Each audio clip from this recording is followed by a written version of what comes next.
Hey guys, today is our 600th escape room and we are completing it at Myss Tic. And Myss Tic is in Park Slope, Brooklyn. So that's where we're gonna start our journey. We're gonna finish it off in Florida. It's our road trip for 16 days. We are completing 53 games and 40 companies along this road. So it's gonna be amazing. And there's plenty of parking, but it's street parking. But today's Sunday, so we got lucky because in New York, you don't pay on Sundays for parking. Are you ready to do this? Let's go.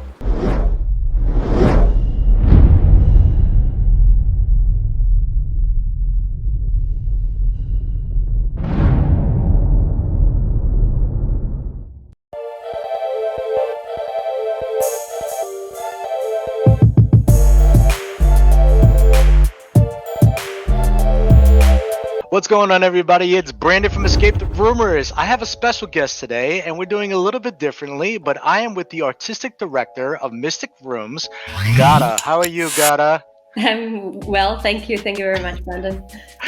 So we visited Myss Tic Rooms. I believe it was almost over a month ago to play Almost. the Montauk Project, and it was so much fun. Initially, we were going there to play Ghostlight because there was so much hype about Ghostlight, but we said we wanted to also take a look at Montauk. And when we stepped foot inside, I felt like I was in a different a different place. Like I felt like I took a trip outside of New York and I was in on somebody's in front of somebody's house or something. That's our main goal, actually. Yeah, so cool. to transport people to Yes. another place, like Yes. in a snap of a finger.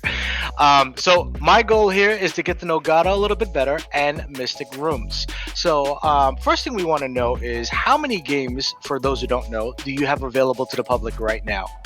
So currently we have 2 games available. We are actually thinking about building a third one. So we just started design. Okay, and the 2 games, I think I mentioned it was first came Ghostlight. No, first came Montauk Project. Oh, Montauk was first. Okay, Yeah. Montauk Project and then Ghostlight. And do we Yeah. have a name for the new one, or you're still in works? Still in works. Okay. And I want to know, out of the 2, even though Montauk was first, which is your more popular? Like, which is the one that most players are booking more frequently? Probably Montauk Project is a bit more popular, although we're surprised at how well they both sell, like quite Okay. equal. Usually we have couples playing Ghostlight and younger groups playing Montauk. That's how we. I could see that. Yeah. Yeah, I could see that. I mean, because when you step foot in Montauk, you actually feel like you're in front of like somebody's house, like I was saying. And also, there's a not a screenshot. That's a photo that I took, which is behind us, and it is huge. This quite big, room yeah. is definitely generous in terms of the space. What is the size capacity for Montauk? We allow up to 8 people, although in special occasions we have allowed 9 or even 10 once. We don't tend to do that because just because even though the size is big, the games are thought for max Right. 8 people. So it's just for people that really beg us that they want to have the party or whatever. But Right. it's up to 8 people. Okay, great. I'm gonna ask you probably the hardest question anyone has ever asked you. Okay. Out of the 2, which is your favorite? Oh, that's not. I love them both. They're like my children. Yeah, But my favorite is Ghostlight. Ghostlight. Okay. But just And because, let me explain. yeah, no. I really like both. I mean, I designed them. It sounds a bit like, but Ghostlight is the one I would like to play. If I love playing escape rooms, and this is a theme that I've never seen, and I'm a big theater geek, so I would love to find Ghostlight anywhere else, like a theater room anywhere else. So Right. that's why it's my favorite. Okay. And we did take a sneak peek inside of there, and I don't know what to expect when I'm in that room, because there's so much mystery to just being in that. And I'm assuming there's a second room. I don't know if I'm right or wrong. Don't tell me. But just being in the first room, I was like, there's something in this room that's special, and I don't know. Yeah, so I'm not gonna spoil it for anyone else, but I can totally see where you're going with that.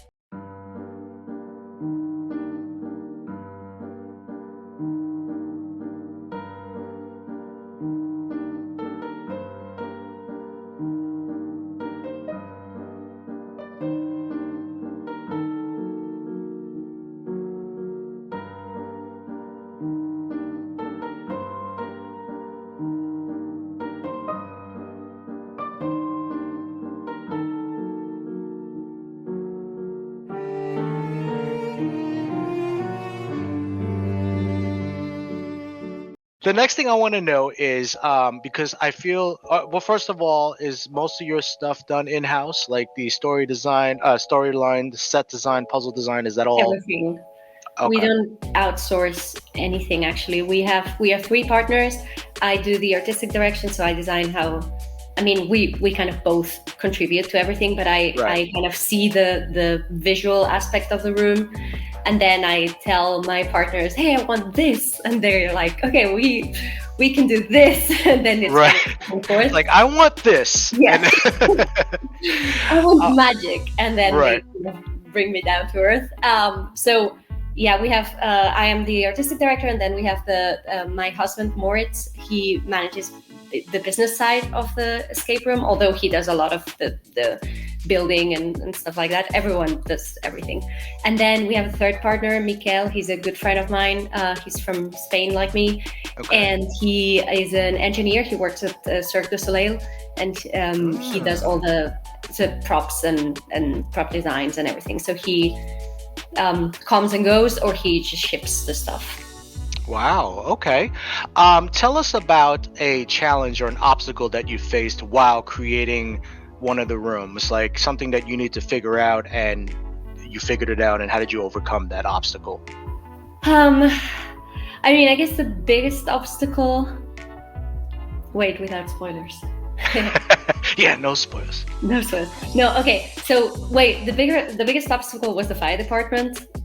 This is something well known in New York. They shut down a lot of escape rooms. We just opened. Our architect said we are good to go, and the fire department just issued a new set of rules, and they shut us down. And we had to install a new sprinkler system. It was a huge thing, economically and emotionally. I mean, we just managed to open. It was hard enough without all this. Yeah. So this was the biggest setback we had. We were closed for over a year, so This was tough. Right. Well, I have to tell you, without giving away any spoilers on my end, that the entire gameplay was so smooth.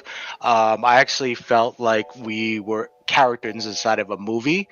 So there wasn't like a reality check, where I said, wait a second, I forgot where I am. The whole time I felt invested, like I'm actually playing a role in this sci-fi film, and I was totally lost in it, and it was so much fun.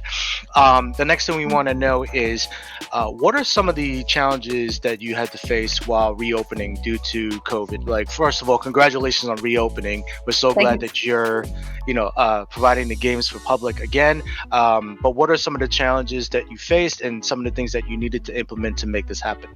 The biggest thing for me that I had to give up was the immersive introduction. We kind of haven't had an immersive introduction where you were greeted by a character and you were kind of driven inside the room without having time to ask too many questions. And I loved that, especially because we hired actors, like trained actors, not just regular game masters. However, it proved impossible we had temperature checks and answer questions. People were nervous. They don't really feel comfortable asking if you are in character. So we decided to drop that for the moment. And then just making sure people have their masks up. It seems ridiculous by this, after more than a year of wearing masks, but people still pull them down. It's like, come on, I'm sorry, but it's not that difficult. It's not. Totally get that. And I'm assuming, well, actually, first of all, were your games initially public and went to private, or you were private the whole time? They were all private, yeah. As I said, we're all European. In Europe, they're always private. I think maybe it's because I'm used to that. I just think it improves the experience.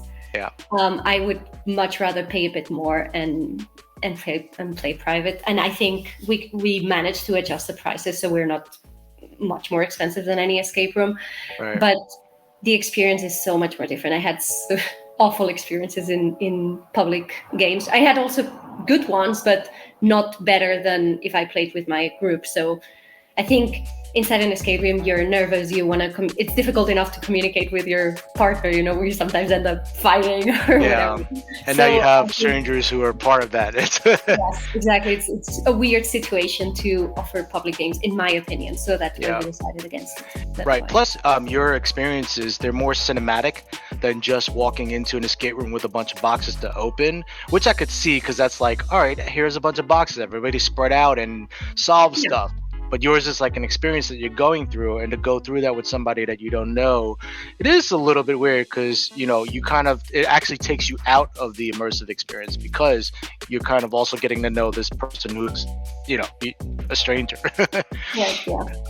So another thing that we want to know is, first of all, do you get a chance to game master at all still, or do you have other people doing that? Well, I did game master a lot. Now I'm in Spain. Actually, I'm working in another project for a few months. I'll be back in mid-January, so I'll go back to game mastering some games. Okay. What is something that you've seen players do in the room? Like, it could be a funny moment, it could be like a aha or wow moment, like, or what's going on? What are they doing in the room? Like, do you have a story you can share with us? So definitely, it's very fun as a game master to see the interpretations of your game. Yeah. We have many funny stories. I think, it's difficult to tell them without any spoilers.